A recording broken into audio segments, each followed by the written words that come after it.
Did you enter anything?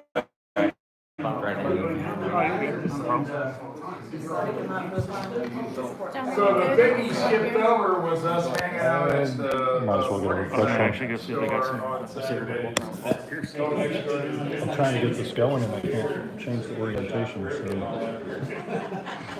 With my kids roasting in it's the saying car. it's locked to rotate. Well, no, there's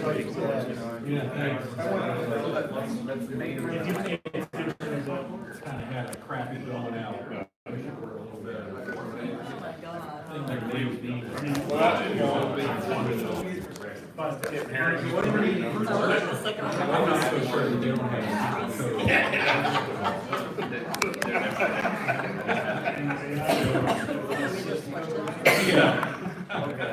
Like when you sign up to move in, they're like, oh, by the way, unknown thing. And you're just ready to pack it in. You just tap this twice. Alright, can y'all hear? This is just a test right now. They're having a quick beer break, running a few minutes behind schedule, so they will be starting Drew's speech here in a few minutes.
That's a trick question.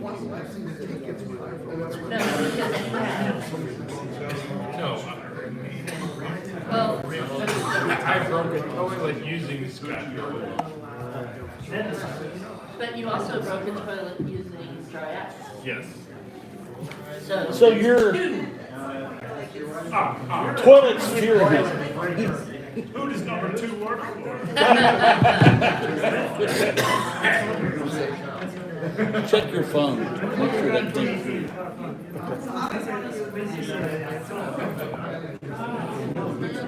Well, I don't keep up with nobody. I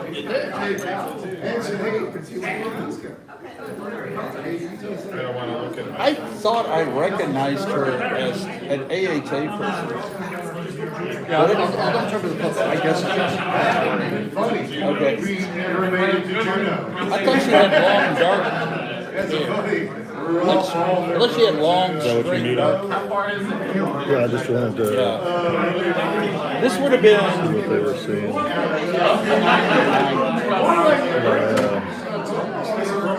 because I was wearing a Bach USSR shirt. As you're speaking, I'll see how quick it comes through. This is Rich Gleason from Philly. Jim Homer from the AHA, me, Chuck Cox, Boston Work Prices, Hopefully just a few more Dave minutes. York from the Kenosha Homebrewers. I'm Connie Moeller, with Sacramento, Rubicon Brewing Company in Sacramento. But what we should do is post that on social and get people to visit out here. Yeah. Crowdsource it. Charlie Ochowski, Pat Baker, him I know, I want to say Steve something, but and I'm trying to think if I've got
And I was like, oh shit. I did. You're wondering what kind of mojo? What are you talking about? I wasn't taking the bait. I just want to say very good job on your speech. That's very interesting. When you're in a Humber, you might as well take here, right? Had my head. Everybody take your seats.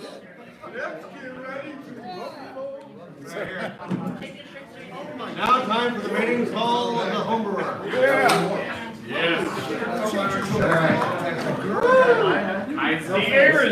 Rule number 3, I don't want to see no one not drinking. All right, well, hey, so. And now Coop does. Thank you everybody for having me here at the Dixie Cup. Thank you for arriving. All right. It's amazing what happens. You can pay a company like Southwest, and the next thing you know, they drop you in a hobby airport. You know what are you gonna do? That might not be the worst part of your business. Better hobby than intercom. Go on. I was gonna say, yeah, the hobby's definitely at least a slightly more reasonable airport than IH. Yeah. All right. So quick show of hands, just so I can get an idea of the audience. How many of y'all been brewing for 20 plus years? 20. How many for say 10-ish? Doesn't that include everybody you just mentioned? No, I'm saying 10-ish. So, Well, you're not even a lawyer. What the hell? Shots fired. How many for 5 or under? 5 to 10. Okay. And how many of you been brewing for the last year or so? All right. See, now this is one of those things. All right. The talk I'm going to give you guys about why homebrewing matters.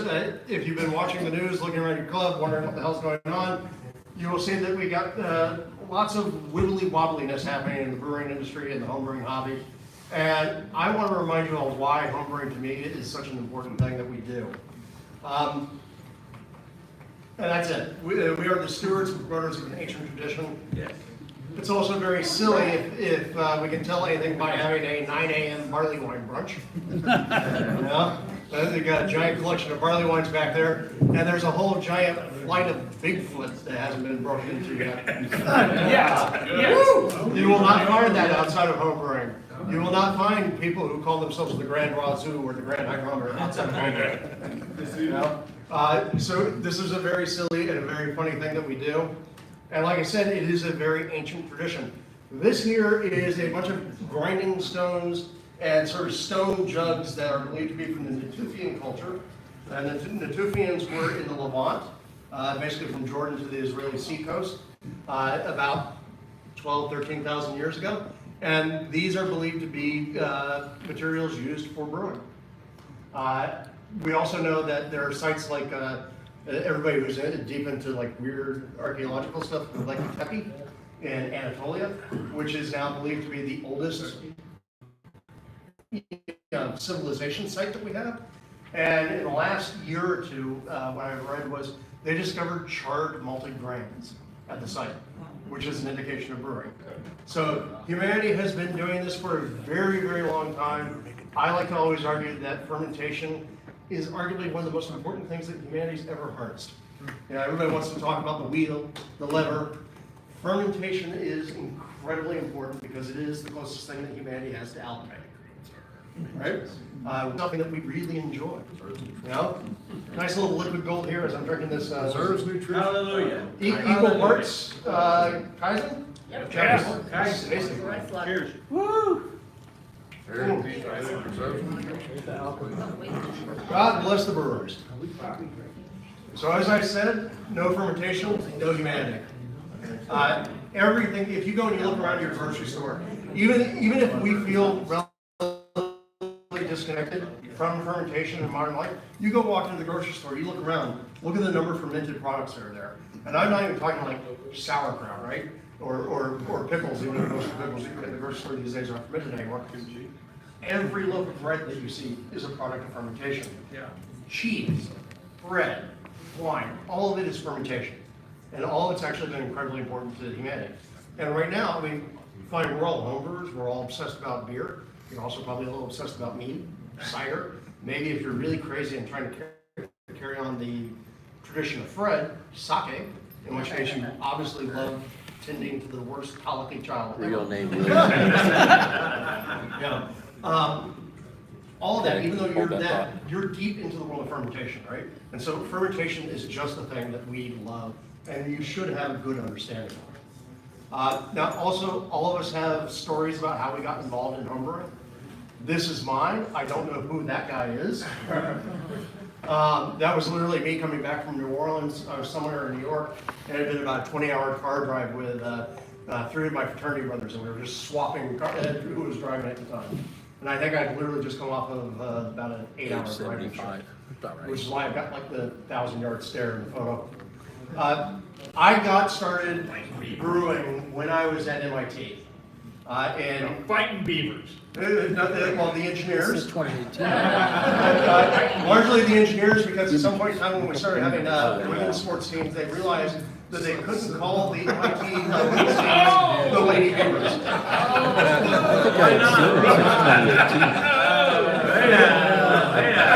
They became the Lady Engineers. So, 1992, I started at MIT, and unsurprisingly, I was completely broke ass. Like if it had taken 2 nickels to rub together to be a millionaire, I have a nickel. And so therefore I was very long on the idea of I want beer, and very, very short on the idea of I want money, because it turns out you had to pay for college. And at some point in time, my buddies and I, we all realized, well, we're a bunch of science nerds. Fermentation's biology, we should figure this stuff out. And then we figured out that all it took was 1 pot and a bucket, and we could make beer. Holy shit, we're smart ass dudes, we can do this. And so the very first batch of beer that we did, it was extracting grains. Bought the kit at Modern Homebrewing in Cambridge, Massachusetts, which is now gone, unfortunately.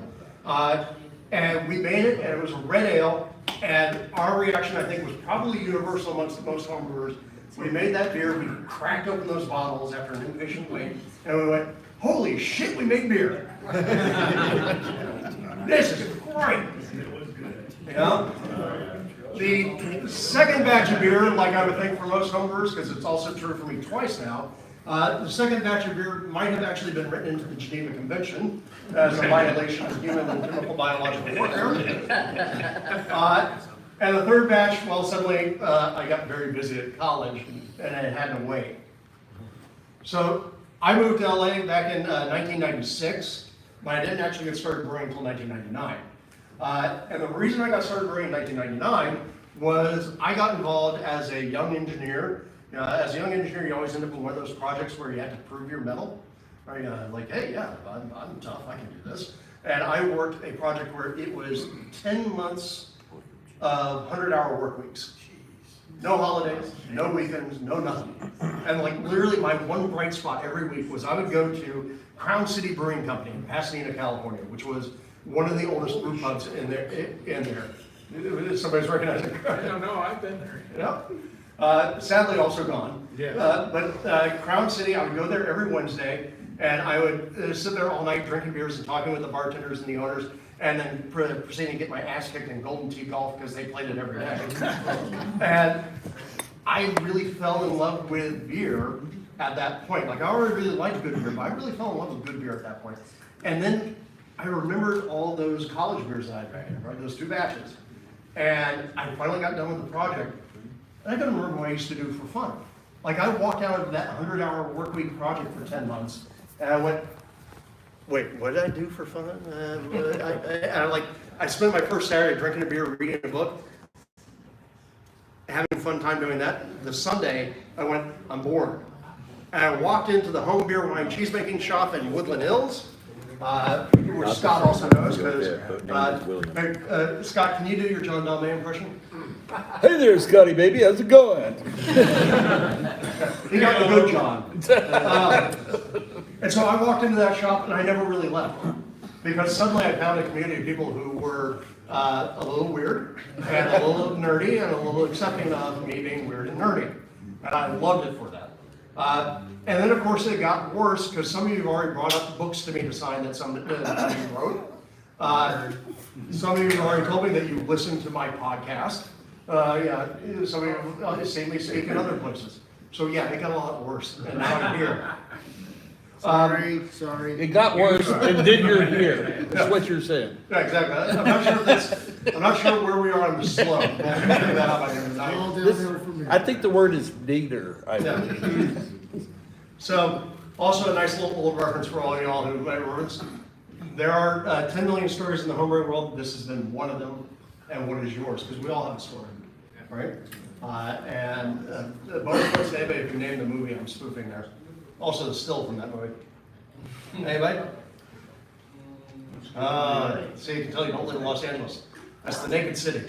But yeah, there are about 10 million homebrewers in America right now. And by that we mean like people who at least dabbled in the art of homebrewing. As I think we can all tell, probably the amount that are super active is much less than that. But we all have a story, we all have a duty, I think, to share it, because that's part of how we make homebrewing a thing, right? Why did I get involved in it? Why is it so passionate? Why am I so passionate about it?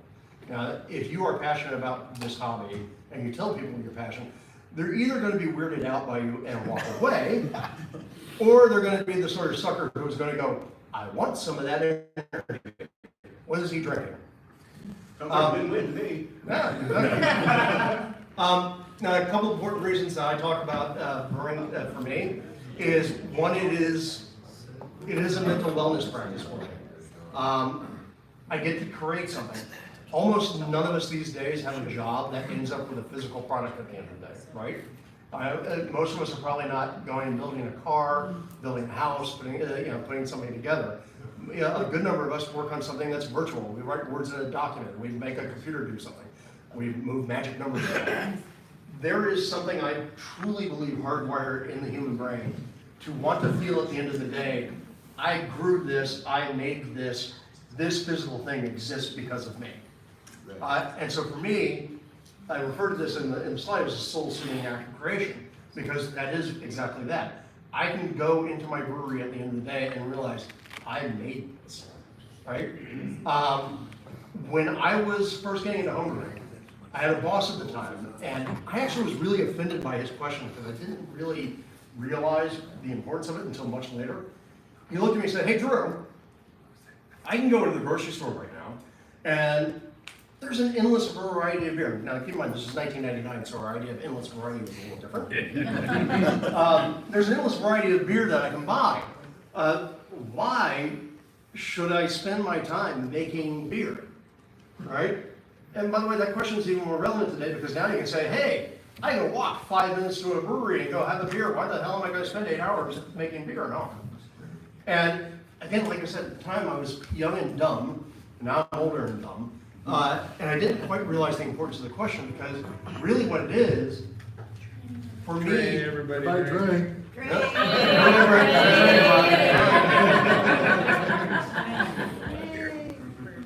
Yeah, as long as we're not taking the train to being chug.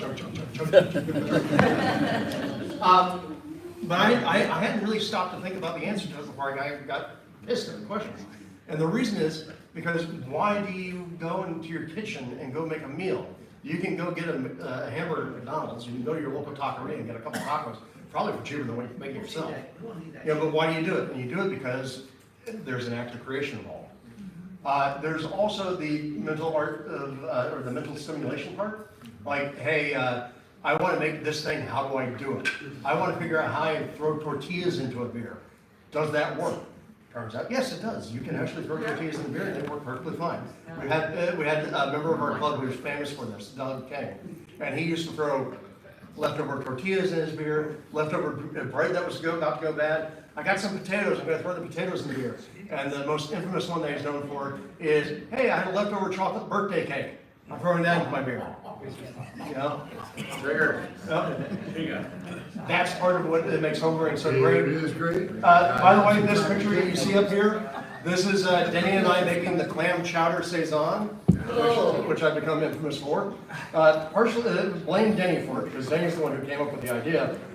I was the one who made it a reality.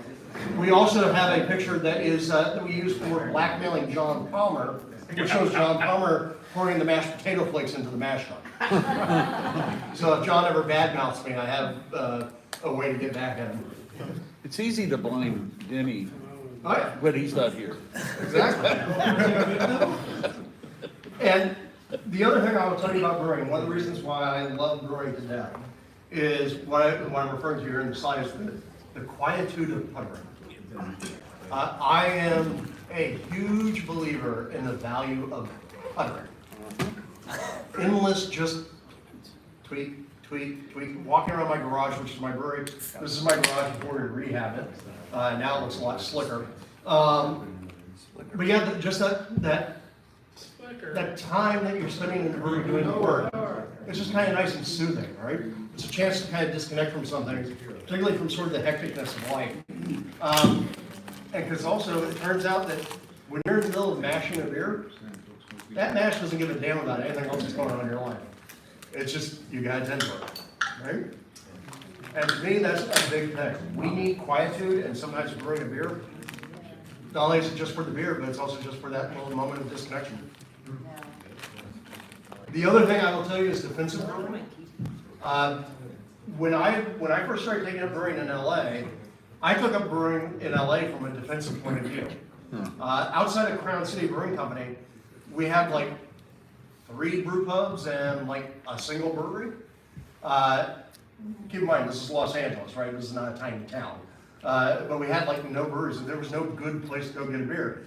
If I wanted to get a good beer that was locally brewed, I'd either have to drive to San Diego or drive to San Francisco. All right? So when I first started brewing, I actually started brewing defensively because I want to make the beer I want to have because nobody else is making it here. Nowadays, LA County has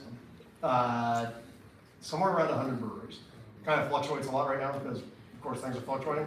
But we have about 100 breweries, which means that I've got lots of places if I want to go get an IPA where I can go get an IPA or a Mexican lager or something like that. But what I don't have anymore is I don't have a place that will make a mild. I don't have a place that will make a saison. I don't have a place that will make a beer that is bitter.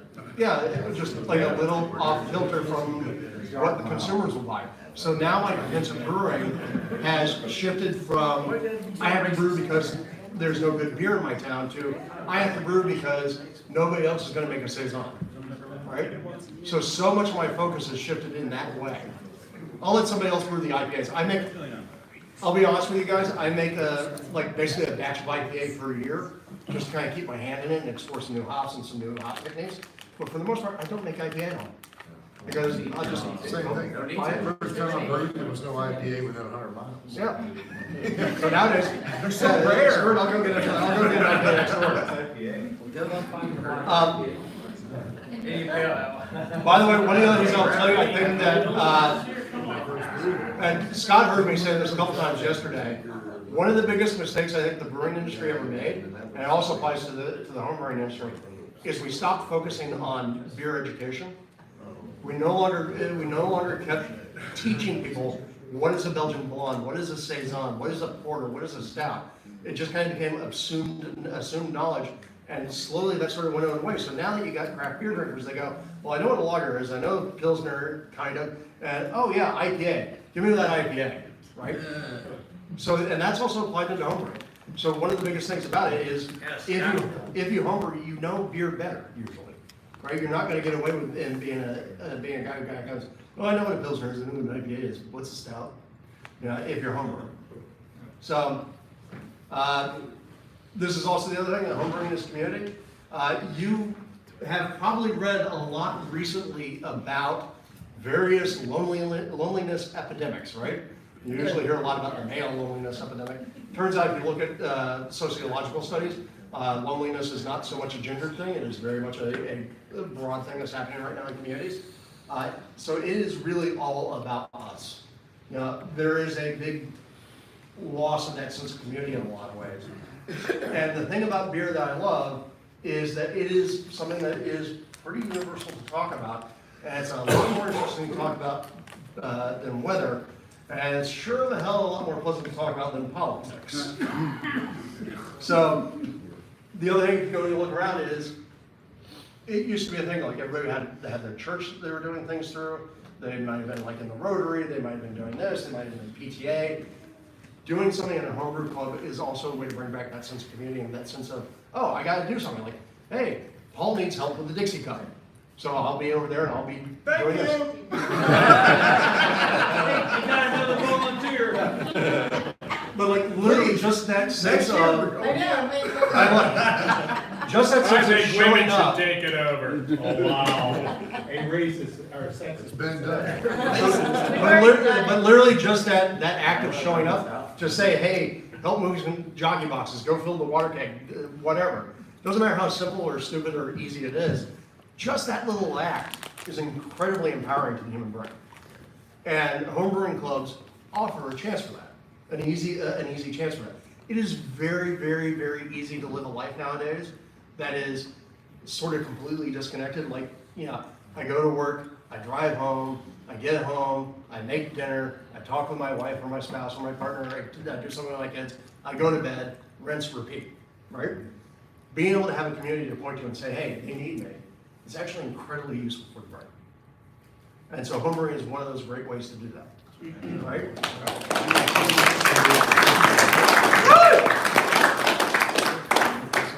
Yeah, but it's Paul.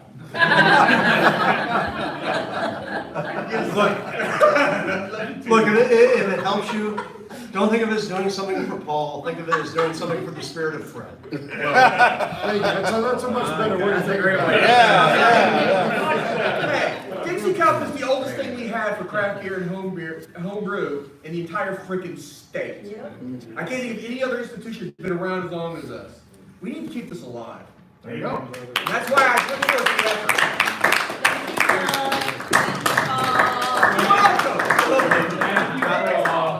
By the way, everybody who's clapping, when you get to next year in Dixie Cup time, remember that sense of clapping and turn it into Yeah, when I'm the jackass. all right. So, some other fun things that happened, like when I first started brewing, this is a brew session I ran at my house. We do something in the club every year that we call Brew with a Falcon, where senior members of the club open up their house and say, I'm brewing on this day, come brew with me. And you'll get a bunch of people, get people to show up and. Astronauts do that kind of thing a lot, yeah. It's wonderful for the Good about community that. in your club, right? Because the other thing is, if you're brewing in like a club system and whatnot, nobody's brewing the way they normally do. You don't get to see the stupid things that you do at your own house when somebody's brewing. Like if you're not brewing with me at my house, you would never realize that every time before I brew, I light a stick of prayer incense. No good reason to, other than the fact it sets the mood for me to go and brew. And also, I'm in California, so something weird and hippy-dippy like Yeah, do something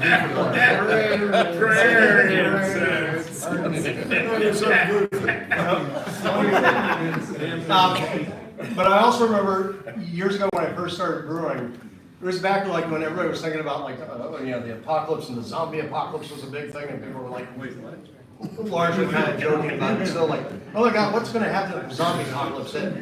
And I had a friend of mine who was very serious about planning out like who was going to be on his zombie apocalypse unit and his zombie apocalypse squad and his zombie apocalypse community. Don't ask me where the rankings were on this because I don't quite understand it. But he decided I had to be on the zombie squad, which was like the most important stage of it because I knew how to brew. And goddamn, if it was going to be a zombie apocalypse, we needed beer. And so because of that, I was useful. And then the other strange thing about homebrewing is we don't really talk about this, right? A lot of people think of like homebrewing and homebrew clubs as just sort of being a dissolute hobby, and not something prone to the high levels of organization, unless it's suddenly like, hey, look, we got a bunch of barley wine, we have to drink. But I will tell you right now, for me, one of the biggest things I ever got out of homebrewing was actually becoming a better leader. So when again in 1999, when I started homebrewing, I was shockingly a very shy and retiring and introverted sort of fellow. Doing this would have terrified the living piss out of me. But because of being in homebrewing, because of being in the Falcons, because of being a leader in the Falcons, I've sort of developed a lot of those skills. I learned how to talk and learned how to do all that. And now I'm like a director of engineering, which would never have been a thing that I've never done, right? Yeah. So we never talk about it, but doing stuff in this community is also incredibly useful to you as a lifestyle, right? So that's another reason to step up and really focus on it. Now, having said all that, we are absolutely in a flux. We talked about it before. Paul how big did the Dixie Cup used to be? I think the largest one, Scott, I'm the free, it was over 1,500, I know. No, we only got the 1,300. I think we did trade some. So I ran that. So, over 1,000. We Oh, broke 1,000 definitely over 1,000. 3 times. Yeah. Over 1,000. I remember, This year, 6 a little pallets over of 200, beer. right? 200? Yeah, a little over 200. 225. Yeah, the Mayfair used to be, like 500, 700. This year it was like 300 something. Yeah. You look at your club population. The Falcons used to be 300 members. We're sitting at about 150 now. And if you look at the number who are active, it's smaller than that because that's how it always works. You look at like people talking about breweries closing, right? We see notices of breweries closing all the time. You hear all about the stuff. Oh my God, Gen Z and Gen Alpha, they don't drink beer or spirits, so we're screwed, right? We hear a lot of this sort of doom and gloom message. We even hear it outside of the brewing world because how many of you know what Burning Man is? Oh, yeah. All right, Burning Man has billionaires who are huge fans and supporters of that whole thing, right? They just posted a loss of $20 million. And they're desperately trying to raise cash to keep the organization running. Things like hobbies and things like extracurricular activities and things like going out are all suffering right now. It's not just a brewing thing. It's not just breweries that are feeling this way. It's everywhere. They're going somewhere else. Where's it going? They're going somewhere else. They're not going away. They're going somewhere else. Well, yeah, but right now it might be going groceries. They don't have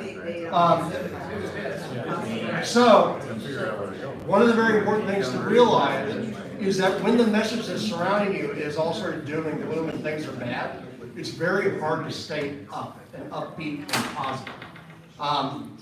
Unless you drink Everything is awesome. Everything is So, Positive note. So, the important part for us as brewers, while we're looking around and seeing like all the doom and gloom message, is to focus back on what homebrewing has always been, which is funny and a little funny, playful, a little odd, a lot of barley wine. And one of my favorite quotes I ever learned from that I took away from a friend who I was brewing with. He said, homebrewing is a great way of cramming 2 hours worth of work into 8 hours of time. Well worth it. Yep. And I will also say that this is a very good time for all of us who are veteran brewers who have been doing this for a good long while, which is most of this room, is to go and refresh some of your passion for the hobby, right? My 7-hour day. Refresh what actually makes you happy about brewing and relearn that. Try something new, do something different. Because it turns out there's many possibilities for the idea of joy, right? Because for me, like, I love tinkering. It's tinkering and learning, right? Those two words. Those are so great. I also got into brewing originally because of cooking. Like, I used to be a catering chef back in college. That was part of like how I paid my bills, kind of. And that same sort of play about culinary work. That's part of the reason I did a clam chowder saison. Obviously, I do a podcast called Experimental Brewing. I love science. I'm an MIT nerd. I know people who their great joy in brewing is the art of it, like whether it's a culinary art, the flavor art, or some of the people I know who are literally just about the label that they make. All of these are very, very important reasons to remember that you have a connection to over 13,000 years of human history. All right? You are being dumb and stupid and wasting your time in your kitchen or your garage connecting back to millennia of time that humans have done. So keep that in mind. I feel better. I got glad.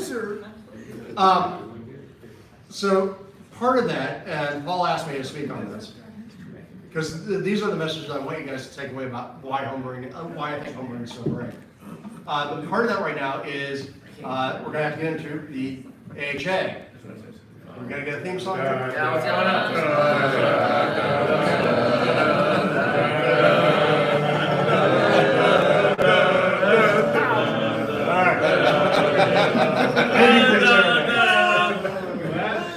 I did. So thank you for the sharing.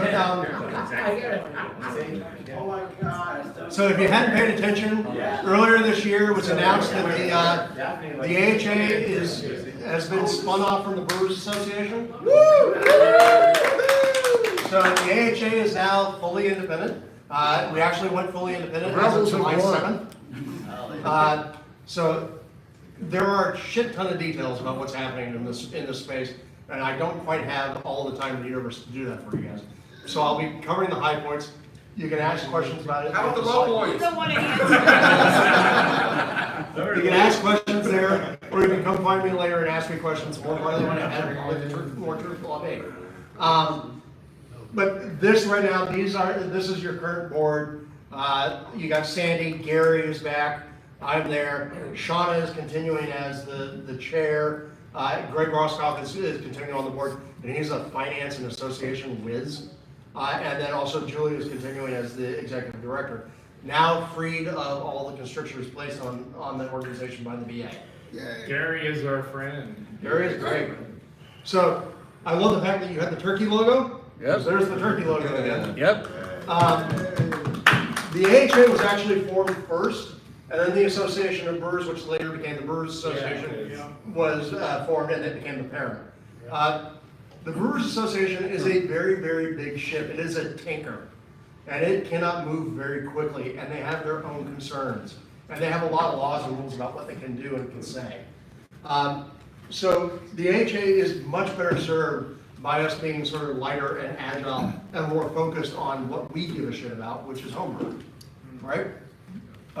So now, back in the day, I used to be part of the governing committee. Scott, I think you were part of the governing Board of Advisors. Board We of were Advisors. constantly reminded that we were only advisors.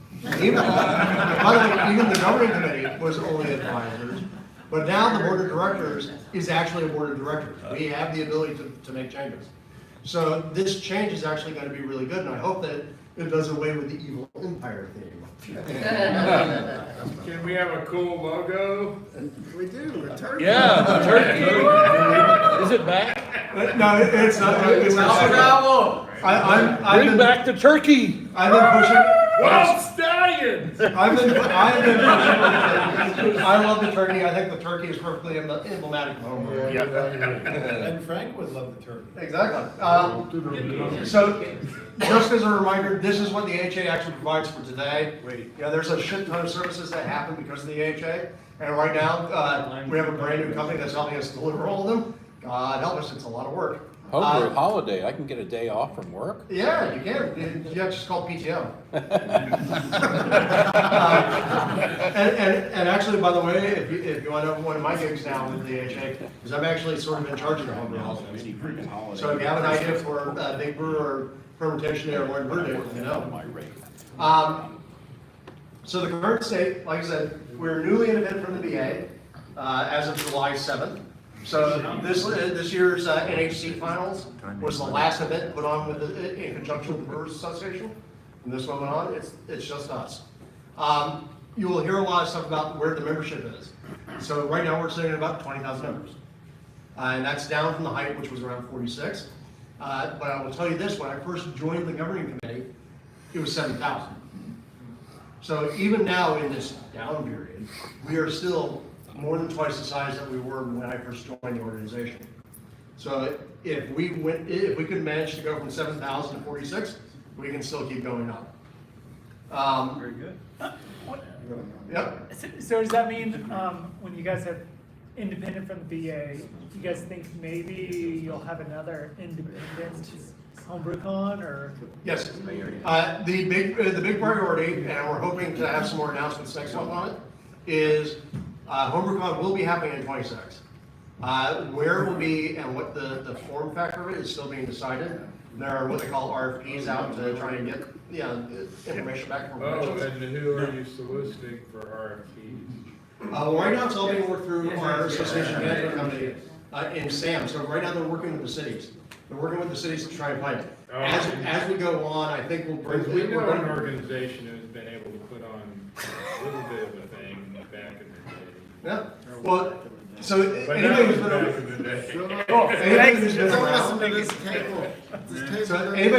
HomebrewCon in the past, you'll remember back when we had local committees doing a lot of the organization.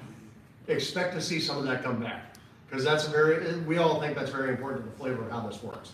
But right now for 26, we're working with our association management company, which is called SAM. They're located in Austin.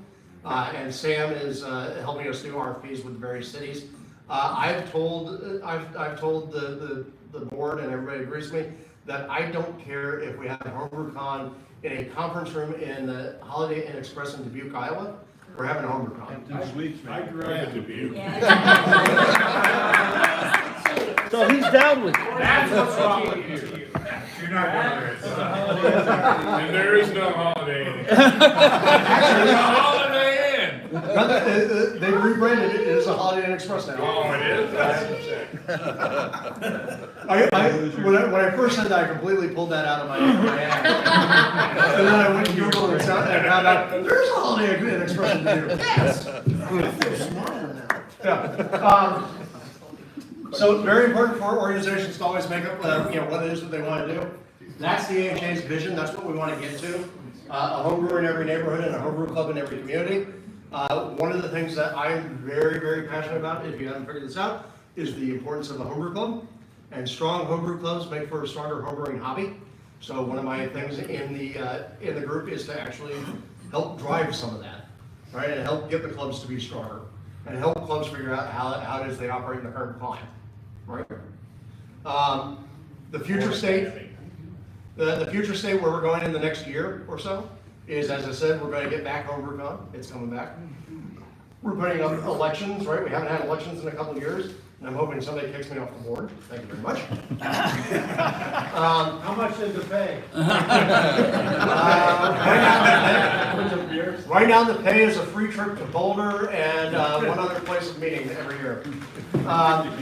For about 10 hours of work per week. So it's really great pay. By the way, also keep in mind, the AHA right now is only 1.5 employees. It's Julia and Amal, who's the editor of Zymergy on a half-time contract. That's it. Everything else is being done with the association management company in Austin. So very importantly, as I said about community, one of the big things that we're looking at doing is we've got a whole handful of new subcommittees. They're there to do things like help organize the NHC. What are the rules for the NHC? Where are we having HomebrewCon? What are we doing for education? I'm heading up both community, education, and clubs. Because one of the things I have in mind is I want to be able to do things like, hey, here's the AHA club meetings for the year. In August, we'll give you a water talk done by John Palmer. In November, we'll give you a malt talk by John Mallett from Breeze. Make it possible so that clubs can actually have some educational content that they bring that doesn't cost them anything. It doesn't require a lot of extra work. Bring back things like the club-only competitions, which some of the older folks here will remember. Make more hay for the clubs to be stronger and have more activities going on, keep their members brewing. And then also bringing back some new things, doing some different stuff. Having office hours online, because we're in a virtual world now, right? Have some time. Wouldn't you love it if you could spend an hour online in Zoom and ask John Palmer questions? Something like that. So we're looking at a lot of that stuff. If you want to help me make that happen and help all of us happen, go scan that QR code. You can't ask questions about barley wine and butts. You can sign yourself up and say, hey, I'm interested in helping do some of this work. And we really do need that help. I'll leave that up there for a moment for everybody to take a picture and go up. I have a question. If Yeah. you don't mind. You say restoring activities. Yep. One of the activities the AHA had was rallies. And Yep. St. Arnold's was a beautiful place. Rallies are absolutely the next. Still is. Is that, well, it is, I'm sorry. It was a beautiful place for the rallies, what I meant. And I haven't seen a rally in No, they haven't happened in a long years, time. so you want to touch on that real quick? Yeah. Yeah. So anybody who doesn't remember, membership rallies were a thing that the AHA did for a while, where we paired up with a local brewery. We brought people in. The brewery did something fun and special. People could attend for free if they were. First rally in the Country, St. Arnold's. And we had them everywhere, like we had them at your little local neighborhood brewery, we had them at Stone, we had them at St. Arnold's, we had them all around the country. And they were great, the whole idea of them was, hey, you know, give AHA members a reason to celebrate being an AHA member, give local homebrewers a reason to join the AHA, let's be frank, and give also a stronger connection between the local breweries and the local homebrewers. So yes, rallies are absolutely back in the menu, like they're in the mix, they're something that we want to get back.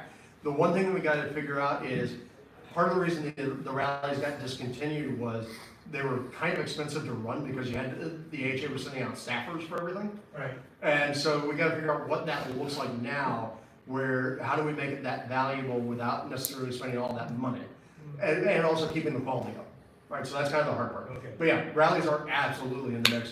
Club-only competitions are in the mix for things. Like I said, I want to make club meetings in a box happen so that you could have John Palmer speak to your club without having to, lift too much effort. That sort of thing. So that's kind of what we're talking about with those activities. Right now, the big one is we are trying to get HomebrewCon back. HomebrewCon is first priority in a lot of ways. So if, I think I put a question in there, I went ahead and wrote it up. If the product itself, that being beer, is the issue, Mhm. and there are few people who want the product, how do we promote the culture around it without having to worry about the product? Well, I mean, some of it's like, I literally just had, do y'all know that we have, the HA puts on Zymergy Live? Yes. Every month there's like a live streamed seminar that happens. So this last month I did a talk with Dr. Julia Skinner, who is a fermentation specialist. So her stuff's not just about beer, it's about all the other fermentation stuff. Like, how do you make like a fermented ginger turmeric paste? How do you make hot sauce? How do you make this, that, and the other? I think one of the big things that we got to do, and I think I talked a little bit about it a little bit later, is sort of expand what our mission statements are and understand that there's a lot of fermentation and getting people involved. I don't think the love of beer, as much as people want to talk about like, oh, Gen Z doesn't drink, Gen Alpha doesn't drink. Well, Gen Alpha's underage, so they can't drink it. But this is all running in cycles. Beer has a very long history in humanity. And no matter what, it's going to be there. We may have to redefine what some success looks like. We may not have another HomebrewCon that has 4,000 people on it. I agree. And you know what? Frankly, I'm actually okay with that because I remember when we had HomebrewCon and it had like 4,000 people on it. I remember walking around and kind of going, man, this feels a little too big. I kind of missed back when it was like I knew everybody. Right. Yeah, I mean, I kind of agree with you in that, the beer is up and down, and that's where we are. But is that where HA is? We're going to go and look at and something in the broader thing. Yeah, exactly. And that's part of the reason I did that. We're going to look at being more insulated. We're going to be looking at taking in a larger audience rather than. Yeah, but I mean, if you go and you look, you'll see that like the HA's been doing. Smaller audience. Yeah, but I mean, the HA's been doing things like, again, home fermentation day, like mead day, right? It used to be mead day, now it's home fermentation day to try and spread that love. Things on seltzer, things on kombucha, things on how to make non-alcoholic beer, right? There's a lot of interest in that. I'm still not entirely sold on the safety of homebrew, non-alcoholic beer. That's me. Because it turns out, hey, alcohol allows you to be stupid with what you do and doesn't try and kill you in the near term. So if this goes right, we continue to thrive as a community. And we have a lot of chance to have fun. And as I was saying, success is going to look different, right? You may not get a Dixie cup again that has 1,300 inches. Don't want it. Don't want it. We may not have. We may not have a HomebrewCon. I guarantee you we cannot put it on Handcuffed to the table. We may not have a HomebrewCon that has 4,000 plus people in it. But I remember the very first HomebrewCon I got involved in, back when I was still at the National Homebrewers Convention. The very first one that I was involved in was the 2001 in Los Angeles, the Beer Odyssey. And we thought we were the shit because we had 500 people. And it was awesome and we had a great time doing it. But what happens is whenever numbers start to go up, whenever you start to see that graph that shows, oh hey, here's the population of homebrewing, here's the population of the number of entries that we got in a competition. People get very addicted to the idea that the line must go up. You know, and so part of what we have to do, some of the stuff that's going on with the BA and the AHA is the line was no longer going up, and that looked bad. So we have to re-baseline, right? We have to look at like what does success mean in this world now. And to your point, some of it may be that it's a slightly smaller audience. We just have to be more inclusive. So I've been asked multiple times by people, why am I doing this? Why am I part of this stupid group trying to make this thing happen? And when I got asked to do this, my response was exactly this. We might not succeed, but why wouldn't we do anything? We have to do something. Back when HomebrewCon was first announced as being canceled last year, you guys remember how much of an uproar there was? Oh yeah, oh yeah. I had a lot of people going, oh, we should set up our new HA, we should set up something new. There's a lot of passion for that still, and a lot of pissed off emotions about it. And now we got to take that and wrangle it and actually make it happen, right? I don't want to sit idly by and just allow something like the HA to go away. It's just kind of like how I don't want to sit idly by and let the Maltese Falcons go away. I assume that most of you do not want to sit idly by and let the Phone Rangers win, right? Or Dixie. So we have that passion. If you all are challenged to it, and obviously with some of the way that some of you have been working, you believe in this idea, you should just do it, right? Because otherwise there's no fun in just letting something wither away. Yeah, it's gonna be a lot. So here's a couple other points. It's not just on that national with the HA, just like we were just talking now. We have to make changes locally, right? Here with the Phone Rangers, me with the Maltese Falcons. Yeah, we have to make sure that we are revitalizing this hobby. To remember that it's fun, remember that it's a hobby, and remember to spread the joy, right? And part of that is you have to be friendly and open. Part of the problem, but part of the problem is you can even see some of it with the behavior here today. You all have a lot of stories, right? You tell a lot of stories. Hey, you know, somebody put a sign over the urinal. Hey, we got a burglar thing going on. Oh, don't you remember when this happened? And those are great stories, and they're great for continuity. But also sometimes it leads to a little bit of being insolent, right? And so a lot of it is that we have to remember as homebrewers, most of us are slightly introverted and slightly nerdy. Slightly. No. We have to remember Who this man? No, you're wrong. You're so wrong. We have so judgmental. We have to remember to do the hard work.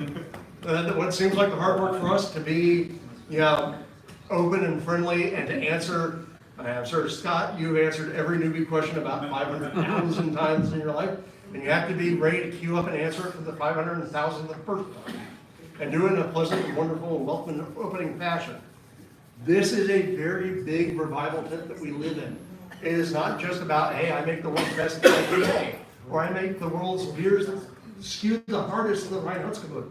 It is, you know, it is about people who make seltzer or mead or kombucha or wine or whatever. It's all in that same tent, and we need to kind of really be open to it.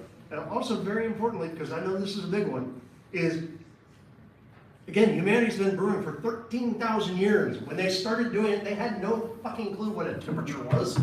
They didn't know what yeast was. They didn't know that, oh, you know, this is the optimal way to do it. They made beer. Right now, a person who goes to a shop and buys an extract kit, they're learning to make beer.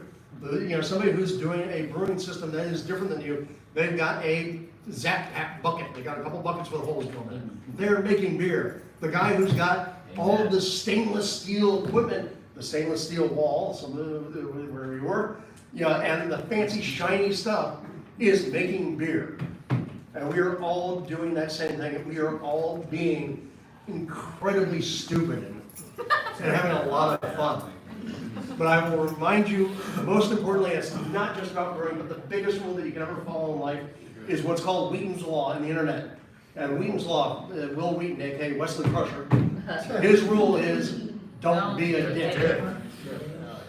So much of what we do as people in this world is so hard that you do not need to add to other people's struggles by being a dick. Sometimes it's fun, but sometimes it also drives people away from what you're trying to do. So, just keep that in mind. If somebody loves a hazy IPA and you don't, if somebody likes their beer to be lactose infused with 3 different fruits and barrel aged in bourbon barrels and slightly carbonated, and you don't, that's fine. They're still making beer. How was that chowder saison? It was fantastic. You can be honest. I am being honest. Do you guys see the AHA doing more with the BJCP? Yes, well, I mean, look, one of the people in the founding board is Sandy, who's the president of the BJCP. We could not be more tightly integrated with the BJCP if we didn't have them in our back pocket. Sandy, by the way. Back pocket? Really? Yeah. Sandy, want to hear you say that? No.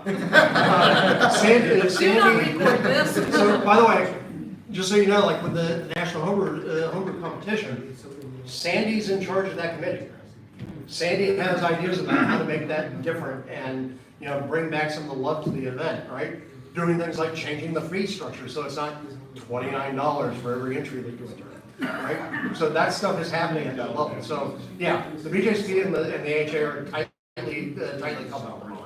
It's not like back in the days that Scott, I think you referenced when the AHA tried to start their own BJCP or threatened to. They threatened to start their own BJCP and their own trade association. And neither one of them got off the ground even a centimeter. Yeah, because it turns out it's hard. Yeah. I will say this about the AHA. After that thing with the judge thing, they decided that this was a really bad idea. And I think they've been pretty good about incorporating the BJCP. Don't anger your community. Yeah. Well, especially when you're dependent, you know, AHA sanctions competitions and the BJC, and you're using BJCP, so you better make sure that you play nice with the organization that you're depending upon. Nope. You had a question or a statement? What kind of future do you see between AHA and BHP, and how does that integration work? Right now they're running on kind of separate but parallel tracks, and I don't know if we'll ever incorporate the MHP into the AHA, or if the MHP would even want to be incorporated into the AHA. But I mean, I'll tell you right now, the AHA does pay a lot of attention to what's happening with the MHP. I'm in the MHP's Discord answering questions every day. You know, so I like. You might want to explain what MHP is. Yeah, so well, we have a couple people with lanyards on around. Yep. The MHP is the Master Homebrewers Program, and it is a quasi-national, actually it's international now, program that is dedicated to the idea of fostering better competition amongst homebrewers and fostering better competitions for homebrewers. And so they do a lot of evaluation of what happens with various competitions. They actually drove me to help improve the Mayfair. They also do things where, like, how many different medals do you have right now?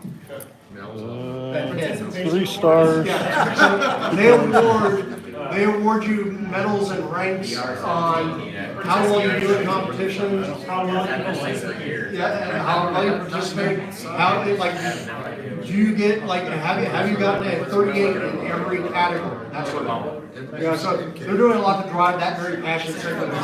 But again, it's also a very passionate part of homebrewing, right? So I love what the MHP is doing, but the MHP also reaches out to a certain set of people, and they're incredibly passionate, and I absolutely want to keep them engaged.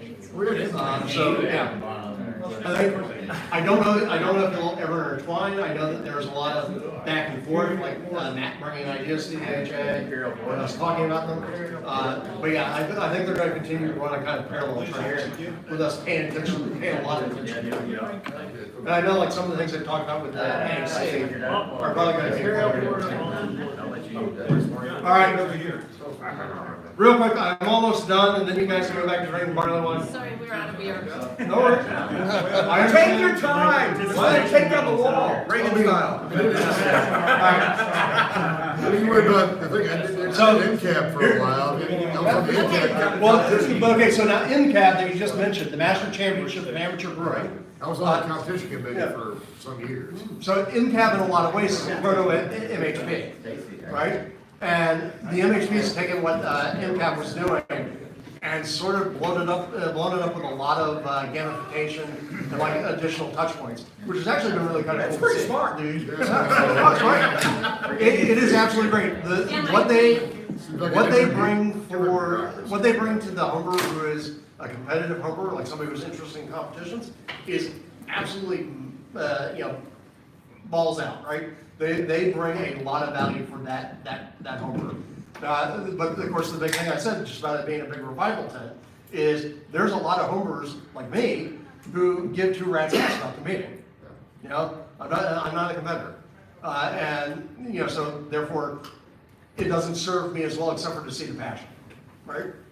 So that's the thing that we have to be careful / cautious about. So where we're at right now, like I said, we are at an opportunity for renewal. Every single one of us who is here has a chance to help make your homebrew club better, make your experience better. Just a quick show of hands. How many of you have brewed within the last year? Right. How many of it's been more than a year since you brewed?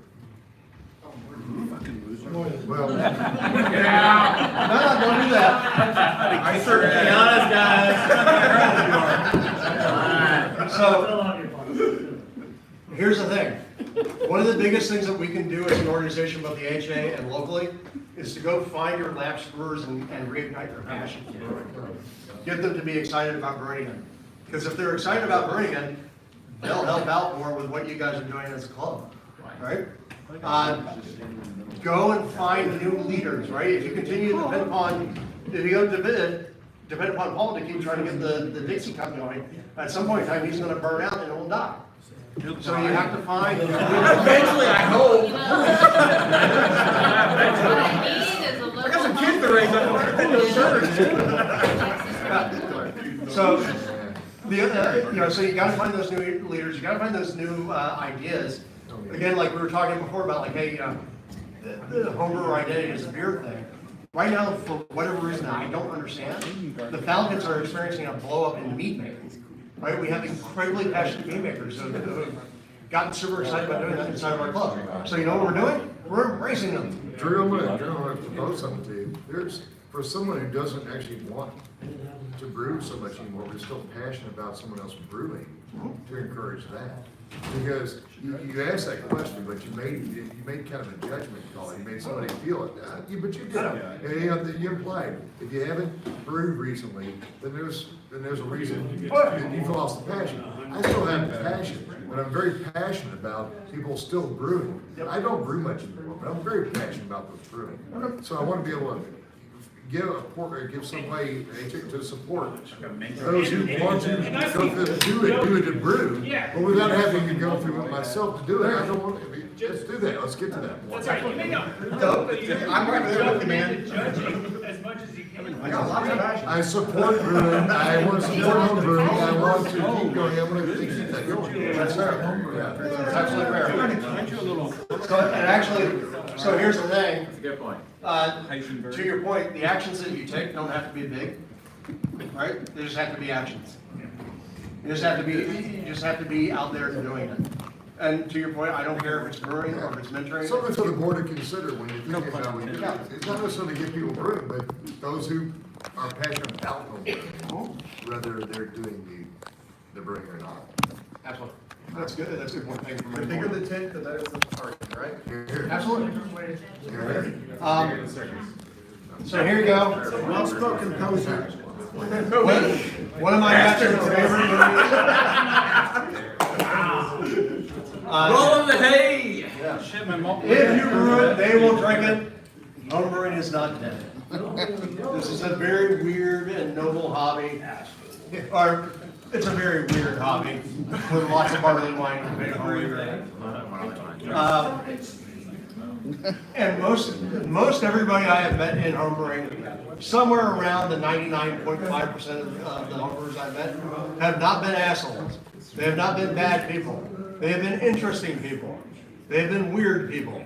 And God damn it, I love it. So the more of that we can have in life, the better life will be.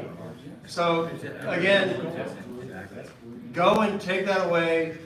Go brew. Go support brewers. Go make magic happen in a fermenter. Go make magic happen in a beer tap. Go support your local community. So,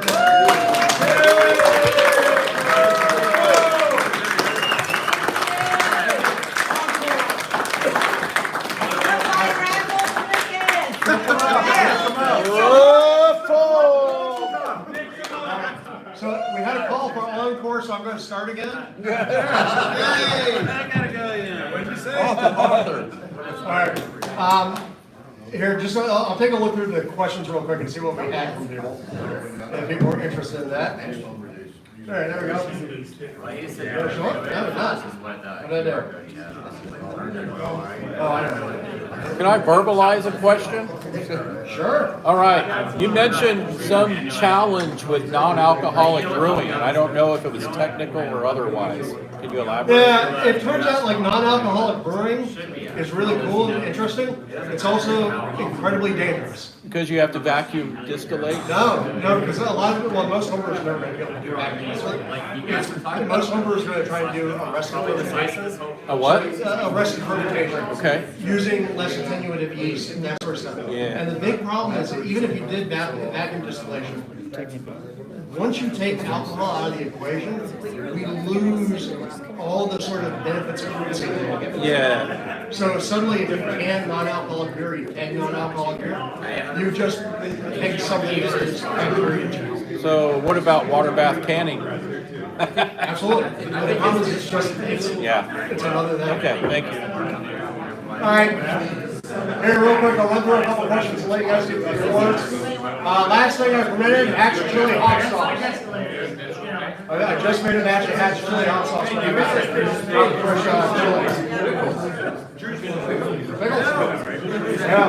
Yeah. Scott, who has broken more toilets at the Dixie Cup? Sean Lamb. He's on a work call. He's actually on a work call right now. Bring him up. Why are you feeding me so much barley wine? Because we can. Will the president of the AHA visit the Dixie Cup again? Well, we don't have a president, but I bet you if you'd ask Julia, she'd be here. That's Doug's question about the essence of brewing as a hobby. Is the zombie apocalypse caused by a bad strain of brewing yeast? No, it's caused by pastry stouts. Why is my Dixie wrecked? I need to talk to your doctor. What is better, liquid or dry yeast, and why? It depends. These days I actually mostly brew with dry yeast. Because dry yeast has come a long way, and my brew days are so unpredictable that I don't care to make a starter very much. So dry yeast is better for me right now. Hey, that's what's keeping me in the game. What dry yeast do you use? A lot of what I brew with BR197, Verdant IPA yeast, even though I've never made an IPA with it, or Diamond Water. Diamond Lager, love it. Yep. Are y'all getting tickets? I've got What it. would Fred drink? Whatever you put in front of him. Well, he might choose among what's in front of him. Will this speaker be more interesting? God, I don't know. I'm sorry. What is the biological pathway for production, diacetyl production? Well, it's part of the Crabtree evolution of yeast. And basically it happens when yeast poop out diacetyl or they pee out diacetyl. Normally they would go back through it and clean it up and butanol. And if they don't have enough glycogen or enough energy reserve, they fail to do that and they leave diacetyl behind. Which is why so many hazy IPAs and so many cold IPAs it just tastes like butter bombs.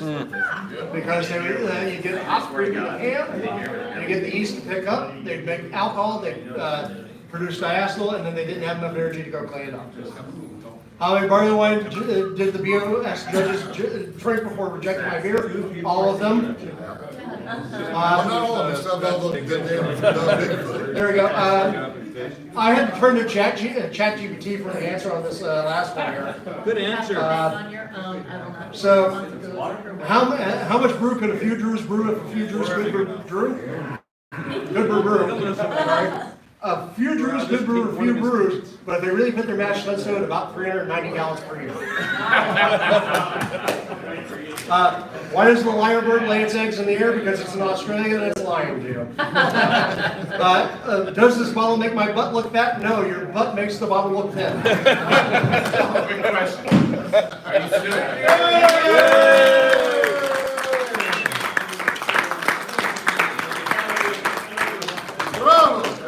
Come on. But seriously, if you have any questions about AJ stuff or just journal stuff, just pigeonhole me and ask me. Well, raffles tend to suck in AHA.